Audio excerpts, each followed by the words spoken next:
सोचा भी नहीं होगा कि जब वो किचन में सब्जी बनाने के लिए कढ़ाई में तेल डालती है तो उसके साथ उसके आंसू भी गिरते हैं। शायद उनको पता भी नहीं है कि फसल बेच करके बिटिया की शादी का सपना सजाने वाला किसान जब अपनी फसल बर्बाद देखता है तो कितनी रातें सो भी नहीं पाता है। एक छोटी सी गाड़ी और एक छोटे से फ्लैट का EMI भरने के बाद इस देश का एक गरीब इंसान जब अपने बच्चों की फीस भरने के बारे में सोचता है तो उसे कितनी खुशियों का गला घोंटना पड़ता है। श्री इमरान प्रतापगढ़ी जी 15 मिनट। धन्यवाद सभापति महोदय। कभी सुदामा पांडे धूमिल जी ने कहा था कि एक आदमी रोटी बेलता है, एक आदमी रोटी खाता है, एक तीसरा आदमी भी है जो न रोटी बेलता है न रोटी खाता है, वो सिर्फ रोटी से खेलता है। वो तीसरा आदमी कौन है? मेरे देश की संसद मौन है। सभापति महोदय, वो भी क्या दिन थे जब संसद में देश का बजट पेश होता था तो देश की सड़कें ठहर जाया करती थीं। रेल बजट पेश होता था तो लोगों की उम्मीदें रेल के डिब्बों की तरह पटरियों पर दौड़ने लगती थीं। पूरा देश धड़कने रोक करके वित्त मंत्री और रेल मंत्री को सुना करता था। अफसोस, अब बजट पेश हो जाता है, मीडिया चैनल सरकार का महिमा मंडन करते हैं और बेचारी जनता बजट के आंकड़ों के शब्द जाल में उलझी हुई महीनों बाद समझ पाती है कि उसका तो फिर से कट गया। सभापति महोदय, पिछले 2 साल अमृतकालीन बजट पेश किए गए और इस बार एक नई शब्दावली गढ़ी गई है, तुष्टीकरण बनाम संतुष्टीकरण का बजट। सभापति महोदय, सुनने में कितना अलंकारिक लगता है ये शब्द। सोच रहा हूं देश की वित्त मंत्री और प्रधानमंत्री जी से पूछूं कि आखिर किसकी संतुष्टि? जिस बजट में मनरेगा के लिए 1 रुपए की बढ़ोतरी ना हो, वही पुराना 86,000 करोड़, जबकि पहले ही 9,754 करोड़ का घाटा हो, जिस मनरेगा से करोड़ों मजदूरों के घर में चूल्हा जलता हो, उस मनरेगा में काम करने वाले गरीब मजदूरों के लिए अगर आपके खजाने से 1 रुपया भी इजाफी नहीं निकल सका तो भला कौन संतुष्ट हुआ साहब? इस देश का गरीब मजदूर या आपके उद्योगपति दोस्त? वो जो महाराष्ट्र में लोकसभा और विधानसभा के बीच में 40 लाख मतदाता बढ़ाए गए थे, अरे उन्हीं के लिए मनरेगा का थोड़ा सा बजट बढ़ा देते। क्या उसमें मनरेगा का एक भी मजदूर नहीं था 40 लाख लोगों में? सारे के सारे 12 लाख की छूट वाले से आगे के लोग थे। सभापति महोदय, कल जब वित्त मंत्री जी देश की संसद में भाषण दे रही थी तो वहां मुंबई में कोई गरीब इंसान जब अपनी जेब टटोल करके अपनी मोटरसाइकिल में 1 लीटर पेट्रोल भरवा रहा था तो उस पेट्रोल की कीमत थी 103 रुपया प्रति लीटर। आखिर इतना महंगा पेट्रोल डीजल खरीद के कौन संतुष्ट हो रहा है? इस देश के गरीब लोग या फिर सरकार के चहेते धन्ना सेठ? सभापति महोदय, वित्त मंत्री जी इस बजट को मध्यम वर्ग को संतुष्ट करने वाला बजट बता रही हैं। अरे मैडम, हम आप यहां पर बैठे रहते हैं और वहां बाहर इसी दिल्ली में 1 लीटर दूध, चाहे वो अमूल का हो या फिर मदर डेयरी का हो, उसकी कीमत 73 रुपए लीटर है। इतना महंगा बेच करके कौन संतुष्ट हो रहा है? गरीब जनता या आपके धन्ना सेठ दोस्त? सभापति महोदय, इस सरकार का बाजार और महंगाई पर कोई नियंत्रण नहीं रह गया है। चाहे देश में लहसुन 400 रुपए किलो बिक जाए, टमाटर 100 रुपए किलो बिक जाए, प्याज का दाम सुनकर आंखों में आंसू आ जाए, लेकिन वित्त मंत्री महोदया बजट में महंगाई का मां भी नहीं बोलती हैं। बच्चों की किताब और पेंसिल तक पर टैक्स लगाने वाले सरकार से मैं पूछना चाहता हूं कि आप मध्यम वर्ग का हितैषी बताते हैं, खुद को तो शर्म नहीं आती है? खुद को धार्मिक कहने वाली सरकार भगवान श्री कृष्ण के प्रिय खाद्य पदार्थों दही और मक्खन तक पर जीएसटी लगाती है और बात करती है मध्यम वर्ग की हिमायती होने की। जिंदा रहते हुए जनता से हर चीज पर टैक्स वसूलने वाली यह सरकार कम से कम मरने पर तो लोगों को बख्श देती, लेकिन नहीं, वहां भी लूटना है। अंतिम संस्कार के सामान, अगरबत्ती, धूप बत्ती, केवड़ा जल, चंदन पाउडर, जौ, बताशा, काला तिल, पंचरत्न, कपूर और कफन तक पर टैक्स लेने वाली यह सरकार किस मुंह से खुद को मध्यम वर्ग का हितैषी बताती है? कौन सी संतुष्टि? किसकी संतुष्टि? कदम कदम पर टैक्स देकर लूटने वाली जनता की या फिर जनता से टैक्स वसूल करके धन्ना सेठों का खजाना भरने वाली सरकार की? किसकी संतुष्टि? सभापति महोदय, 18 अगस्त 2015 आरा का बिहार का ऐतिहासिक मैदान, सजा हुआ मंच, हजारों की भीड़ और सामने खड़े हुए देश के प्रधानमंत्री का भाषण। बिहार के भाइयों बहनों, आज मैं बिहार के लिए पैकेज की घोषणा कर रहा हूं। 50,000 करोड़ कर दूं कि ज्यादा कर दूं? अखिलेश भाई, 60,000 करोड़ कर दूं कि ज्यादा कर दूं? 70,000 करोड़ कर दूं कि ज्यादा कर दूं? 80,000 करोड़ कर दूं कि ज्यादा कर दूं? चलो, मैं बिहार को 1.25 लाख करोड़ का पैकेज दे रहा हूं। 10 साल हो गए सभापति महोदय, वही ढाक के 3 पात। बिहार आज भी विकास की बाट जो रहा है।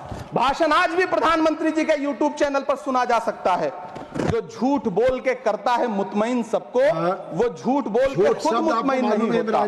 सभापति महोदय, ये तो राहुल जी का असर है। कौन सा शब्द सर, कौन सा शब्द? झूठ। ठीक है सर, मिथ्या बोल करके, जो मिथ्या बोल के करता है मुतमईन सबको, वो मिथ्या बोल के खुद मुतमईन नहीं होता। ये राहुल जी का असर है। जो मखाना बोर्ड की घोषणा हुई, अखिलेश जी आपको याद होगा, भारत जोड़ो न्याय यात्रा में 30 जनवरी 2024 को बिहार के रंगभूमि मैदान में राहुल गांधी जी का पूर्णिया में भाषण था और उसमें मखाना को लेकर उन्होंने आवाज उठाई थी। ये उनका असर है कि आपको मखाना बोर्ड बनाना पड़ा, वरना तो आप मैखाना बोर्ड बनाने वाले लोग हैं। सभापति महोदय, बिहार को झूठे पैकेज और चुनावी दिलासे देना बंद करिए। आज भी जब कोसी में बाढ़ आती है तो पूरा सीमांचल बर्बाद हो जाता है। मैंने उस तबाही को अपनी आंखों से देखा है। 2016-17 की बाढ़ में अपने इन्हीं हाथों से राहत सामग्री बांटी है मैंने। अगर सच में बिहार के लिए कुछ करना चाहते हैं तो बिहार को बाढ़ से बचाने का प्रबंध करिए। पूर्णिया एयरपोर्ट 10 साल से बाट जो रहा है। घोषणा 2014 में हुई, बन के आज तक तैयार नहीं हुआ। अलीगढ़ मुस्लिम विश्वविद्यालय का किशनगंज सेंटर बजट के अभाव में दम तोड़ता जा रहा है। मैंने पिछले बजट सत्र में भी आवाज उठाई थी। आज फिर वित्त मंत्री जी से अनुरोध करना चाहता हूं, दामन फैला करके, कि अलीगढ़ मुस्लिम विश्वविद्यालय का किशनगंज सेंटर बन जाने दीजिए। आखिर कौन सी नफरत है? यह मुल्क हमारा भी है। इस मुल्क की मिट्टी में हमारा भी खून पसीना शामिल है। हमसे इतनी भी क्या नफरत? रिश्तों की ये नाजुक डोरें तोड़ी थोड़ी जाती हैं। अपनी आंखें दुखती हो तो फोड़ी थोड़ी जाती हैं। सभापति महोदय, अल्पसंख्यक मंत्रालय का बजट काटकर मौलाना आजाद नेशनल फेलोशिप बंद कर देना, प्री मैट्रिक स्कॉलरशिप बंद कर देना, नई मंजिल योजना बंद करना, धरोहर योजना बंद करना। 2024-25 के बजट में माइनॉरिटी मिनिस्ट्री के लिए 3,183 करोड़ रुपए की घोषणा हुई, लेकिन देश को हैरत होगी कि बाद में समीक्षा करके लगभग आधा कर दिया गया, 1,868 करोड़ रुपए। मैं तो सरकार से पूछना है कि कौन संतुष्ट हुआ? इस देश का अल्पसंख्यक संतुष्ट हुआ या आप संतुष्ट हुए? किसका संतुष्टीकरण? सभापति महोदय, मैं प्रधानमंत्री जी से कहना चाहता हूं कि आप ही ने 1 मार्च 2018 को किंग अब्दुल्ला को, जॉर्डन के किंग अब्दुल्ला को मेहमान बना करके इसी दिल्ली में एक कॉन्फ्रेंस में कहा था कि मैं मुसलमानों के एक हाथ में कंप्यूटर और दूसरे हाथ में कुरान देना चाहता हूं। कंप्यूटर देने की बात तो छोड़िए, पढ़ाई के लिए जो स्कॉलरशिप मिल रही थी उसको भी छीन लिया आपने। किसको संतुष्ट करने के लिए? हम समझते हैं इस साजिश को। आप माइनॉरिटी मिनिस्ट्री का बजट काटते काटते एक दिन मिनिस्ट्री को ही बंद कर देना चाहते हैं। वो जहर देता तो सबकी नजर में आ जाता, सो ये किया कि हमें वक्त पर दवाएं न दी।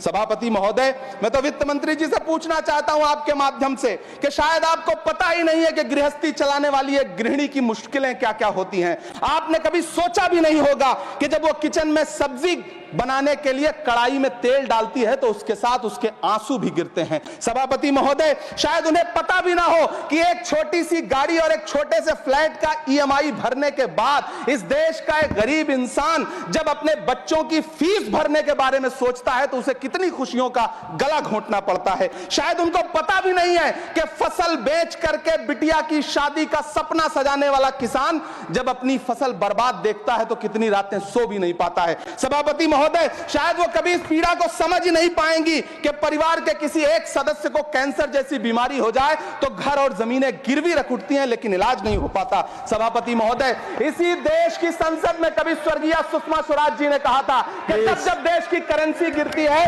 तब देश की प्रतिष्ठा गिरती है। एक तरफ कोलंबिया जैसा छोटा सा देश और उसके प्रधानमंत्री गुस्तावो पेत्रो खड़े हैं, जो कोलंबिया के नागरिकों को हथकड़ी लगाकर लाने वाले जहाज को अमेरिका बैरंग वापस लौटा दे रहे हैं, और दूसरी तरफ हमारे प्रधानमंत्री जी खड़े हैं जो बेड़ी और हथकड़ी लगा करके लाए गए बेटों के अपमान पर एक शब्द नहीं बोल रहे।